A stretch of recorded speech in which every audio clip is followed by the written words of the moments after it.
Assalamualaikum warahmatullahi wabarakatuh. Berjumpa lagi dengan dari channel yang senantiasa menemani teman-teman semua dalam persiapan uji kompetensi kenaikan jabatan fungsional guru untuk 2024 gitu ya teman-teman ya. Oke, kita sudah pernah bahas untuk pertemuan sebelumnya adalah tentang pedagogik ya, soal-soal teknis yang pedagogik di UKKJ atau uji kenaikan jabatan. Nah, di materi uji kompetensi UKKJ atau kenaikan jabatan fungsional guru itu ada tiga, kompetensi teknis, kemudian manajerial dan sosiokultural. Ini sudah kita bahas di pertemuan-pertemuan sebelumnya. Jadi saya ulangi lagi supaya teman-teman lebih paham gitu ya teman-teman ya. Untuk kompetensi manajerial itu sudah kita bahas di video-video sebelumnya, ada 8 video. Kemarin kita juga sudah bahas untuk pedagogik. Nah, sekarang giliran profesionalnya gitu ya. Sebaran soal UKKJ kemarin kita juga sudah bahas. Untuk manajerialnya ada 49 soal, kemudian sosiokultural 6 soal, teknisnya 25 soal gitu ya. Nah, hari ini kita belajar untuk profesional guru. Nah, bagaimana cara menjawab profesional guru? Teman-teman harus lihat dulu karakter-karakter soal atau materi yang memang digunakan untuk menyusun soal-soal profesional UKKJ gitu ya. Kompetensi profesional itu kompetensi guru atau kemampuan guru dalam penguasaan materi pelajaran secara luas, mendalam, dan menentukan tujuan pembelajaran yang berpihak pada murid. Nah, ini agak berbeda dengan model kompetensi lama ya. Ini digunakan untuk model kompetensi baru, di mana nanti teman-teman untuk karakteristik peserta didik, pemahaman terhadap karakteristik peserta didik ini maksudnya di kompetensi profesional. Ya. Kalau kemarin di tonton sebelumnya masuk di pedagogik ya. Nah, indikator yang dipakai untuk kompetensi profesional yang digunakan sebagai acuan dalam penyusunan soal itu ada tiga. Penguasaan terhadap pengetahuan konten pembelajaran dan cara mengajarkannya, kemudian memahami karakteristik dan cara belajar murid. Ini yang dulu itu masuknya di pedagogik, sekarang masuk di profesional teman-teman untuk model kompetensi yang terbaru gitu ya. Yang ketiga adalah mampu mengembangkan kurikulum dan penerapannya. Nah, pada penguasaan terhadap pengetahuan konten ini ada beberapa subindikator ya. Biasanya soal-soal itu yang diambil dari subindikator. Yang pertama dapat menyusun ATP atau struktur dan alur pengetahuan dari disiplin ilmu gitu ya, teman-teman ya, relevan untuk pembelajaran. Yang kedua bisa melakukan identifikasi pengetahuan konten yang relevan gitu ya untuk mencapai tujuan pembelajaran. Yang ketiga, pengorganisasian pengetahuan konten yang relevan terhadap pembelajaran. Nah, 1, 2, 3 tadi fokusnya adalah dalam menyusun ATP gitu ya. TP ATP. Kemudian yang kedua, selain bisa menyusun TP ATP, penyusunan materi, juga bisa memahami karakteristik dan cara belajar murid gitu ya. Ini dulu masuk di pedagogik ya, saya ulangi lagi. Dulu masuk di pedagogik, sekarang masuk di profesional. Yang pertama, mengerti atau memahami tahapan perkembangan dan karakteristik yang relevan dengan kebutuhan belajar. Kemudian yang dibahas kedua adalah latar belakang sosial, budaya, agama, dan ekonomi yang relevan dengan kebutuhan pembelajaran atau peserta didik. Yang ketiga adanya potensi minat dan bakat. Minat, bakat, potensi, cara belajar ya. Atau gaya belajar yang relevan dengan kebutuhan belajar. Jadi nanti kalau ada soal-soal yang berhubungan dengan minat, kemudian potensi akademik maupun non akademik, kemudian ada gaya belajar, ini maksudnya di profesional ya teman-teman ya. Kemudian yang berikutnya untuk indikator keempat, karakteristik dan cara belajar peserta didik penyandang disabilitas. Jadi ini juga masuk di profesional teman-teman gitu ya. Bagian terakhir adalah keragaman kebutuhan belajar peserta didik untuk pembelajaran inklusif atau khusus gitu ya. Misalkan untuk dalam kelas teman-teman ada peserta didik yang lamban ya. Lamban ini maksudnya di kebutuhan khusus atau inklusif gitu ya. Yang ketiga adalah mampu mengembangkan kurikulum dan penerapannya. Ini apa saja yang masuk dalam pengembangan kurikulum? Yang pertama itu bisa menggunakan kurikulum yang terbaru atau yang dijadikan pedoman gitu ya. Fokusnya adalah berpusat pada peserta didik. Jadi kurikulum merdeka atau kurikulum baru ini memang fokusnya di peserta didik, teman-teman ya. Baik cara belajarnya, cara mengajarnya, materinya, semuanya harus disesuaikan dengan kebutuhan peserta didik. Yang kedua adalah menggunakan asesmen untuk meningkatkan pembelajaran yang berpusat pada peserta didik gitu ya. Nah, bedanya apa dengan yang pedagogik ya? Pedagogik juga ada asesmen. Nah, kalau pedagogik itu hubungannya dengan cara mendesain dan melakukan ya. Kalau di pengembangan kurikulum itu menyusun kurikulum awalnya. Kemudian dikembangkan model-modelnya, cara-caranya, asesmennya gitu ya. Nah, ini pengembangan strategi atau model atau metode gitu ya. Oke, cara menjawab itu sama seperti pedagogik. Jadi teman-teman harus memahami level berpikir, level taksonomi belum di masing-masing opsi pilihan gandanya. Dari L0 tidak paham, L1 paham, level 2 itu melakukan, level 3 mengevaluasi, level 4 berbagi, dan level 5 membimbing. Nah, kata kerja operasionalnya juga sudah pernah kita bahas di pedagogik ya. Itu bentar ya teman-teman ya. Ini kata kerja operasionalnya.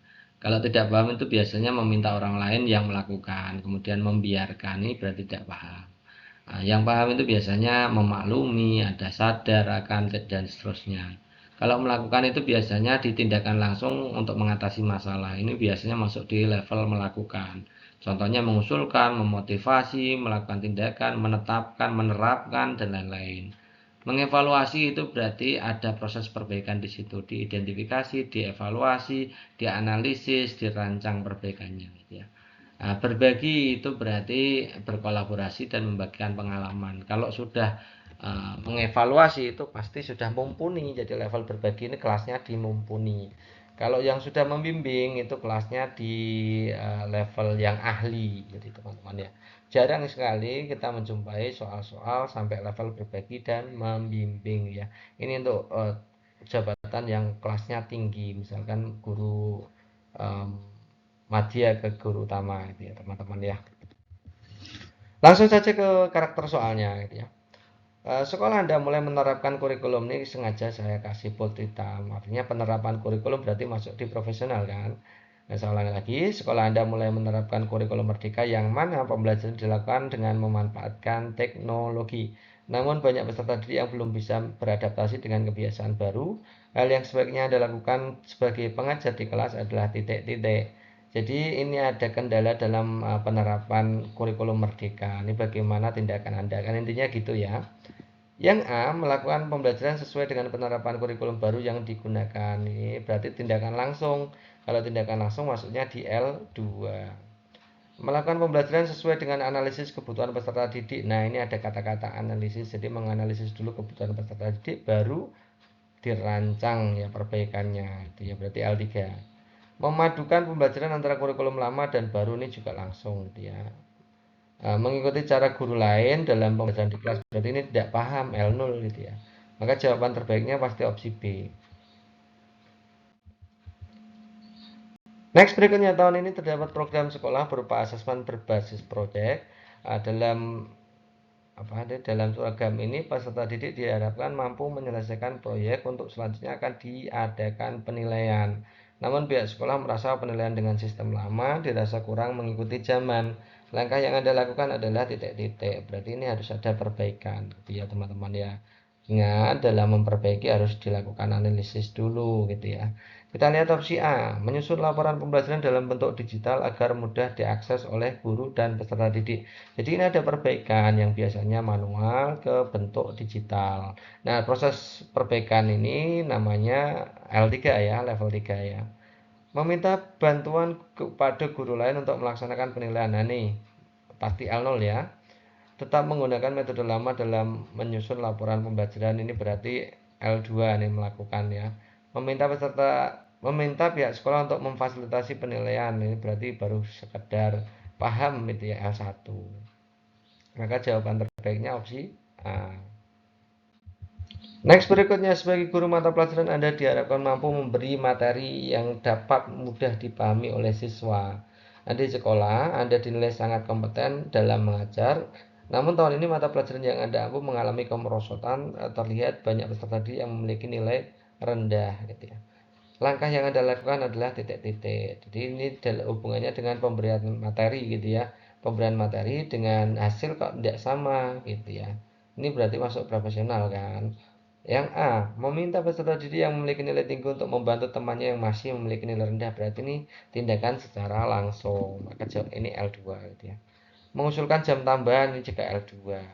Mengevaluasi pokok bahasan. Jadi ini kalau mengevaluasi berarti masuknya di L3. Menganggap hal tersebut bukan suatu masalah karena Anda sudah. Nah, ini berarti kan pemakluman. Berarti menganggap hal tersebut bukan suatu masalah karena Anda sudah mengajar sesuai prosedur dan tidak paham ya. Ini berarti pembiaran tadi ya, L0 ya. Maka jawaban terbaiknya opsi C. Next berikutnya, beberapa peserta didik di kelas A memiliki intelijensi lebih rendah dibanding peserta didik lain, sehingga menyebabkan beberapa peserta didik tersebut cenderung lamban dalam mengikuti pembelajaran. Hal yang sebaiknya dilakukan adalah titik-titik. Ini ada karakteristik peserta didik yang lamban, artinya ini pembelajaran inklusif. Ya, karakteristik pembelajaran inklusif. Berarti masuknya di profesional indikator kedua. Coba kita lihat opsi pilihan gandanya. Memberikan pembelajaran tambahan, ini berarti langsung ke tindakan L2 ini pasti ya. Merancang standar hasil belajar yang sesuai dengan kompetensi tiap peserta didik. Ini perancangan standar hasil itu berarti perbaikan sistem kan, perbaikan sistem masuknya di L3. Mengajak peserta didik lain untuk membantu peserta didik yang lamban ini juga tindakan secara langsung gitu ya. Memaklumi peserta didik yang memiliki keterlambatan dalam belajar, ini pemakluman berarti L1 gitu ya. Jadi jawaban terbaiknya pasti B gitu ya. Nah, begitu mudah dalam menjawab soal-soal kaji sebenarnya teman-teman.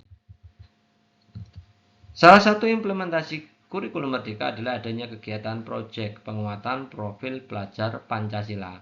Nah, penguatan materi dilakukan sebelum melakukan aksi proyek penguatan profil pelajar Pancasila.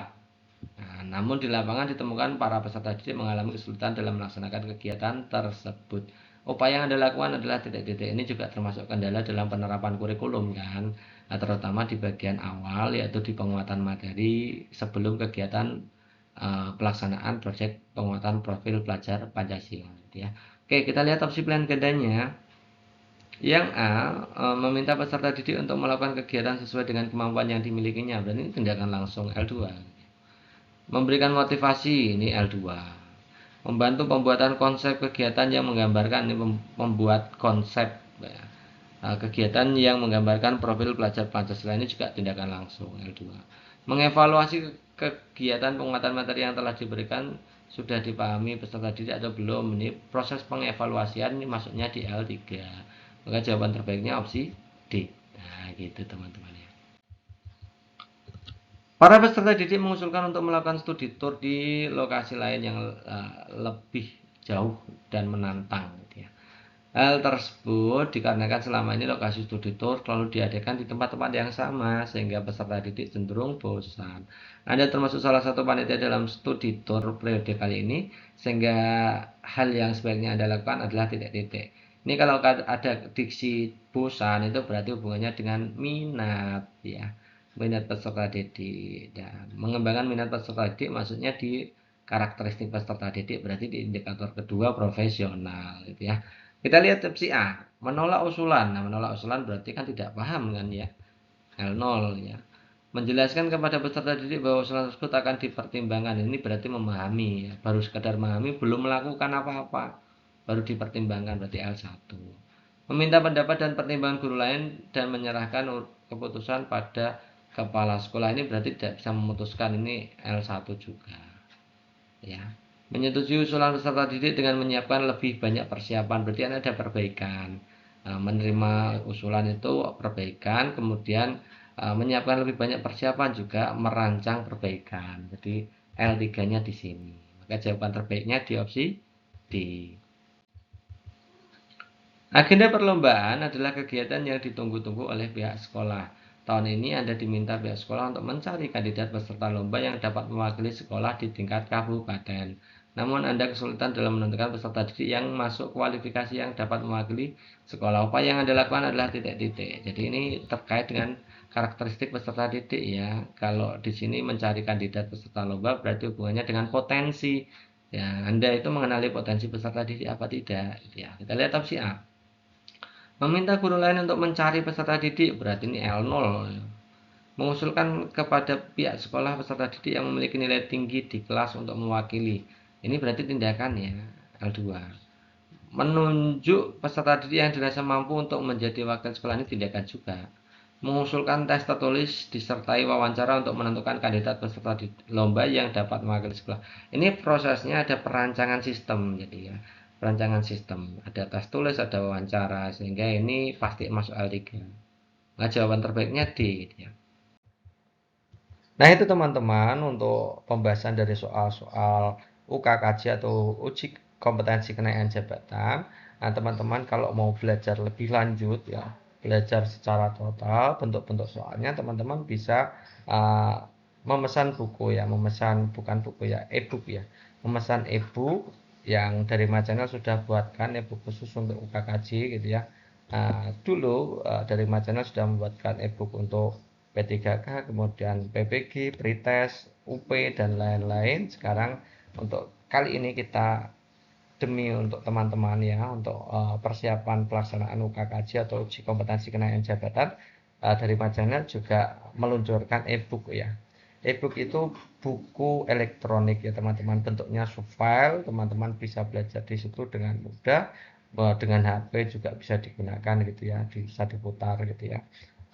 Teman-teman yang ingin ya berminat untuk membeli e-book UKKJ Guru PNS 2024, silakan pesan ke admin dari Channel, harganya 50.000. Nomornya hanya satu-satunya di ini teman-teman ya, 085 712 166 998. Silahkan dicat aja gitu teman-teman ya.